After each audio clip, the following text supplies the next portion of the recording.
Okay, so you want to talk about narcissists? Let's talk about narcissists. Like, we're diving deep into how they manipulate. And trust me, this is going to be interesting. It's not just about knowing the tactics, it's understanding why they do it, how it works, and how to protect yourself. Because let's face it, once you see those strings, you're way less likely to be a puppet, right? Exactly. It's like, when you meet someone Yeah. and they have this, I don't know, this intense charm that's almost like too much, or they promise you the moon and it sounds incredible, but also kind of too good to be true. Oh, yeah, I've been there. Those gut feelings, right? We're going to break those down so you can decode what's actually happening. We are, and give Yeah. you the tools you need. I love it. So, where do we even start? It's like narcissists have this whole bag of tricks. What's the opening act in this whole play? Well, a lot of times it starts with something that feels like, the best first date ever, but it's actually love bombing. Think overwhelming affection, tons of attention, compliments, gifts. They're going for that instant soulmate connection. Okay, but who doesn't love feeling adored, right? How do we tell the difference between like genuine affection and someone love bombing us? Where's the line? That's the million-dollar question. It's about the intensity and how fast it all happens. Like, imagine someone's professing their undying love on the first date. Thrilling, sure, but healthy relationships, they don't work that way. They build slowly. Love bombing is hitting fast forward, trying to make you dependent on them super early on. So it's like skipping the whole getting to know you phase, the foundation, and jumping straight to we're meant to be. Exactly, and that's the dangerous part. Because real love wants what's best for the other person, even if it takes time. Love bombing is about control and that intense connection they create early on. It makes it way harder to see the red flags when things inevitably take a turn. When the devaluation kicks in, right. Speaking of red flags, let's talk about those. What are some signs that all this affection might actually be love bombing? Watch for inconsistencies between their words and their actions. They might be all about grand gestures, but then they dismiss your feelings or put their needs above yours constantly. Also, watch out if they're pushing for a quick commitment, like moving in together right away or making huge life decisions early on. It's all a power play. It's like, whoa, slow down.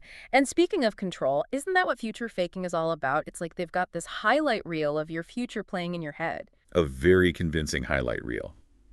Yeah, future faking is all about those elaborate promises. Amazing trips, meeting the family, building a life together, the whole 9 yards. Except it never actually happens. Ugh. It's the ultimate pie in the sky trick, and you don't realize it until you've already fallen for it. So how do you see future faking before it's too late?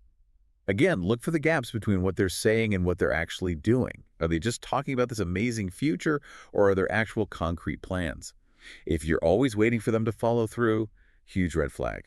Another thing, notice how they react when you try to make plans. Do they get vague, change the subject, or just brush you off? Oh man, it's like dangling that perfect future right in front of you, just out of reach to keep you You hooked. got it. Future faking is all about keeping your focus on what could be so you don't pay attention to what is. Which is, like, nothing. Often, yeah. And when those promises don't pan out, guess who gets blamed? Yeah. Certainly not them. And that's often when they pull out another tactic, breadcrumbing. Breadcrumbing. I feel like I know this one, but a refresher never hurts. It's like getting a text here, like on social media there, just enough to keep you interested. Yep. Breadcrumbing is all about giving these tiny bits of attention, inconsistent, unpredictable, to keep you emotionally invested without actually putting in any real effort. It's bare minimum, just to keep you hanging on. Why does that work, though? I mean, it seems so obvious that someone's not really interested if they're only throwing crumbs your way. It plays on that deep desire we all have for connection, to feel validated. When someone's inconsistent, it can actually make us work harder to get their attention. We start questioning ourselves, wondering what we did wrong, trying to figure out their mixed signals. And that self-doubt, that's exactly what a narcissist wants. Keeps the focus on them, feeds their need for control. So they're the puppet master, and the less they do, the harder we dance. Exactly. And the more you question yourself, the less likely you are to question their behavior, which is the whole point. And when we're questioning our own reality, that's where gaslighting comes in. 100%. Gaslighting is sneaky, man. It's not just a disagreement. It's them deliberately trying to make you doubt yourself, your perceptions, your memories, even your sanity. Okay, so how does gaslighting actually work in a relationship? Give us an example. Okay, so imagine you remember something happening a certain way, and your partner insists it was totally different, even denies things you know they said.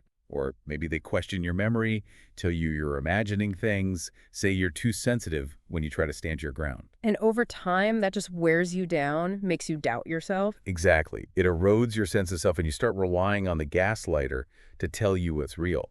They twist your reality so much that you start doubting your own judgment, your memories, everything. It's messed up. It's scary how those tactics can make you feel like you're losing it, you know? Like, you can't trust your own mind. And then when you do react to being gaslighted, that's when they hit you with, what was it? Baiting. Bingo. Baiting is like they set a trap and then blame you for falling into it. Oh, totally. They push your buttons, maybe say something mean, and the second you react, boom, you're too sensitive, overreacting, crazy, the whole 9 yards. Ugh. It's a no-win situation. Like, what's the point of that? What are they trying to achieve with baiting? Control. It's all about control. They want to make you doubt your own feelings, keep you off balance. You start walking on eggshells, second-guessing yourself, and that just feeds their need to be in control. Makes you afraid to be yourself, basically. Right. They want you to question your gut, your reactions, everything. So you're more reliant on them for validation. That's the thing about these tactics. They often work on a subconscious level. For both people involved, actually. It's gradual. Mm. You might not even realize you're trapped until it's too late. And speaking of trapped, that brings us to coercive control, which is like manipulation on steroids. Totally. Coercive control is all about systematically taking over someone else's life, their decisions, everything. Isolating them from friends and family, monitoring their calls and texts, dictating how they dress, how they spend money, what they eat. It's like living in a gilded cage, right? It might look perfect from the outside, but you're completely under their thumb. Exactly. It's subtle abuse because there might not be physical violence, but emotionally, psychologically, it's devastating. The victim ends up walking on eggshells all the time, terrified of setting them off. So how do you even recognize coercive control? Like, in yourself or someone you know, what are the warning signs? One big one is if you're scared to disagree with your partner. Like any disagreement means anger, the silent treatment, whatever their punishment is. Another sign is if you're always changing your behavior to avoid upsetting them. Needing their permission for things you used to do freely, like seeing friends, going to work, even managing your own money. Those are huge red flags. Wow, yeah. It's like they become the puppet master and your life is just gone. And they'll often justify it by saying it's out of love or concern, which makes it even more confusing for the victim. Like, if you really loved me, you wouldn't spend time with your friends. Or, I'm just looking out for you, that's why you need to check in with me constantly. That's so manipulative. Okay, let's switch gears for a sec and talk about something that often happens when someone tries to leave a narcissistic relationship. Hoovering. What's that all about? Hoovering is that classic horror movie trope. You think the killer is gone, and then bam, they reappear at the worst possible moment. Oh, I hate that. Right. It's the narcissist trying to suck you back in after you've managed to get some distance. So it's like a big, dramatic gesture that's really just another manipulation tactic. Exactly. Apologies, promises to change, declarations of undying love, all the things you wanted before but never got consistently.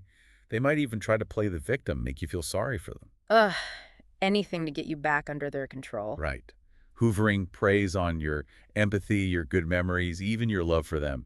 It makes you want to believe things will be different this time. So how do you resist that pull? How do you not get sucked back in? It's tough. But first, remember why you left in the first place. Those reasons haven't disappeared. Actions speak louder than words, so focus on their behavior, not their promises. Have they actually done anything to change? Yeah. Are they just talking the talk or walking the walk? Exactly. Ask yourself, do I want this, or am I just afraid of what will happen if I say no? Are you hoping for a different ending, even though the story is played out the same way every time before? So it's about recognizing that pattern and breaking free. Speaking of patterns, let's talk about scapegoating. That one always feels extra cruel, especially in families. Yeah, scapegoating is a classic narcissistic tactic. They pick someone, often a child or someone with less power, and make them the bad guy. And then there's usually the golden child. Right? Who can do no wrong. It's like a twisted game they play. Exactly. The scapegoat takes the fall for everything, even stuff they didn't do, while the golden child reinforces the narcissist's sense of superiority. And that can really mess people up, especially the scapegoat. It's like internalizing all that negativity. Totally. Scapegoating can lead to feeling worthless, insecure, constantly needing validation. Even the golden child struggles perfectionism, people-pleasing, always afraid of becoming the scapegoat if they step out of line. It's toxic for everyone involved. So let's say you're listening to this and you realize, oh, wow, I was the scapegoat. What can you do to heal from that? Therapy can be a game changer. A good therapist can help you understand the family dynamics, recognize the unhealthy patterns, and teach you how to set boundaries and take back your own story. Because it's not about blaming yourself or trying to change other people, right? It's about taking control of your own life. You got it. You can't change the past, but you can choose how you move forward. Now, let's talk about a tactic narcissists use to create that initial click, that feeling of connection. Mirroring. Mirroring. Tell me more about that. Mirroring is interesting, really. It's how they build rapport quickly by basically becoming your reflection. Like a chameleon? Kind of. They might copy your hobbies, your opinions, even how you talk. They create this illusion that you're soulmates, two peas in a pod. But it's not real, right? It's like a trick. Exactly. It's all performance to make you feel seen, understood, special. But it's surface level. They're not interested in you, just for what you can give them. So how do you tell the difference between a genuine connection and someone just mirroring you? Because we all kind of do it a little bit, right? Like to build rapport. We do. It's natural. The key is to see what happens over time. Does the connection get deeper, more authentic? Or do they just keep repeating back the parts of you they like a broken record? And if it's all an act, the reflection starts to fade. And that's when the devaluation starts. Often, yeah. Yeah. Once they've gotten what they want, attention, admiration, whatever it is, the mirroring stops. You're not useful anymore, so they move on, leaving you feeling confused, hurt, and questioning everything. Ouch. It's like they're holding up this mirror, showing you this perfect reflection of yourself, and then they just drop it. And you're left picking up the pieces. That's when they might introduce another tactic to really solidify their control. Triangulation. Triangulation. That one always sounds so dramatic, like a soap opera. It can be, for sure. Think love triangles, gossip, playing people against each other. It's all about creating insecurity and competition. Give me an example. So they might compare you to other people always in a negative light, of course, or flirt with others right in front of you, or even use someone else to relay messages, stirring up drama. Ugh, that is so manipulative. So it's basically a way to make you feel insecure, make you work harder for their attention. Exactly. Divide and conquer. The narcissist loves the drama, loves being the center of attention. It's exhausting even thinking about it. But I guess that's the point, right? Keep you off balance, under their control. That's exactly it. And that's where the last two tactics we'll talk about come into play. Cognitive traps and trauma bonding.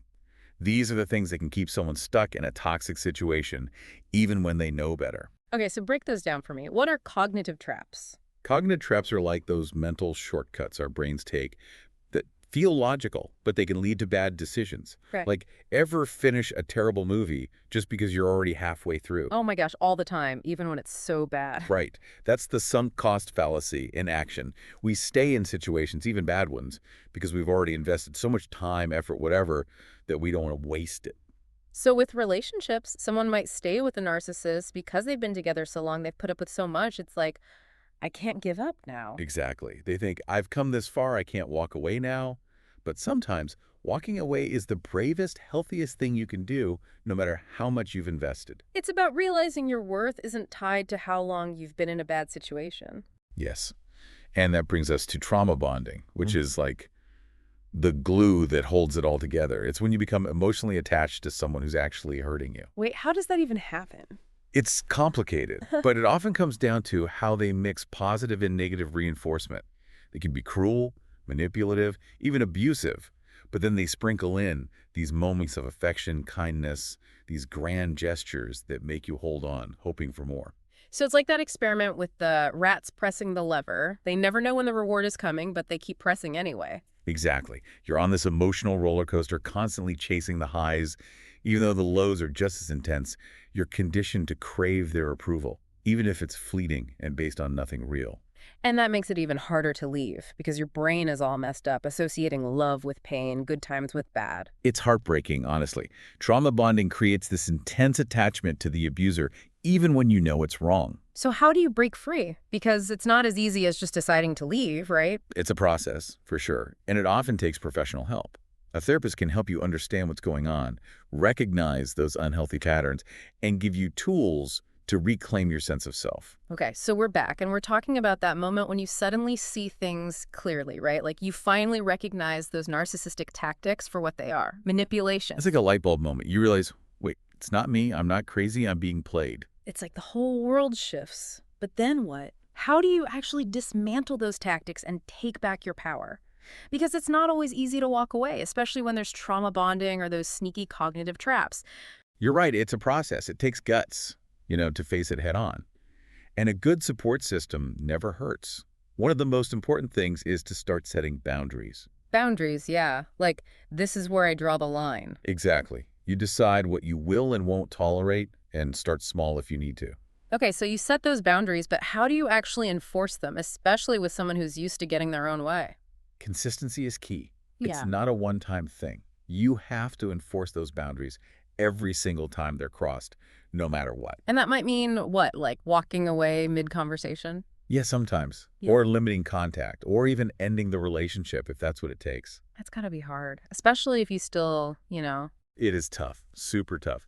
But remember, this isn't about punishing them. It's about protecting yourself. Yeah. You deserve to be with someone who respects your boundaries, who makes you feel safe and heard and valued. Yeah, you deserve someone who's on your team. Absolutely. And sometimes that means putting yourself first, even if it hurts. Right. Recognizing that your own well-being, your mental and emotional health, those are non-negotiable. You can't give to others if you're running on empty. So true. And so much of it is about taking back your story, right? Hmm. Because narcissists are really good at twisting things, making you question your own reality. 100%. They're all about control, and part of that is controlling the narrative. But you have the power to reclaim your voice, to share what happened to you on your own terms. To write your own ending, basically. Exactly. And that might mean finding people who believe you, who validate your experience, who remind you of your worth. Your people. Yes. Having that strong support system, it makes all the difference. Surround yourself with people who love and support you, no matter what. People who don't judge you for your past, who want to see you thrive. Because it's not a journey you have to take alone. Exactly. It takes a village. It really does. And sometimes that village includes a therapist or counselor, right? Someone who can provide a safe space to process everything, to develop coping mechanisms, to rebuild that self-esteem. Therapy can be so powerful. It's like having a coach in your corner, helping you navigate those tough emotions. A good therapist helps you understand what happened so you can spot those unhealthy patterns and build healthier, more fulfilling relationships in the future. So important. And recognizing these narcissistic tactics, it's not about labeling people or holding grudges. It's about having the knowledge you need to choose who gets to be in your life. Yes. It's about seeing those red flags, setting those boundaries, putting yourself first, knowing that you deserve to be treated with respect, kindness, and honesty. Always. And anyone who doesn't treat you that way, well, maybe they just earn themselves a front row seat to your amazing disappearing act. Because walking away from something that's hurting you isn't selfish. It's self-preservation. It's self-love. And that is such an important message. You are worthy of love, of respect, of real connection. Never forget that. And on that note, we'll wrap up this deep dive into the world of narcissistic tactics. Knowledge is power, and now that you have this information, you can navigate your relationships with more awareness, confidence, and self-love. Until next time, stay curious, stay informed, and most importantly, stay true to yourself.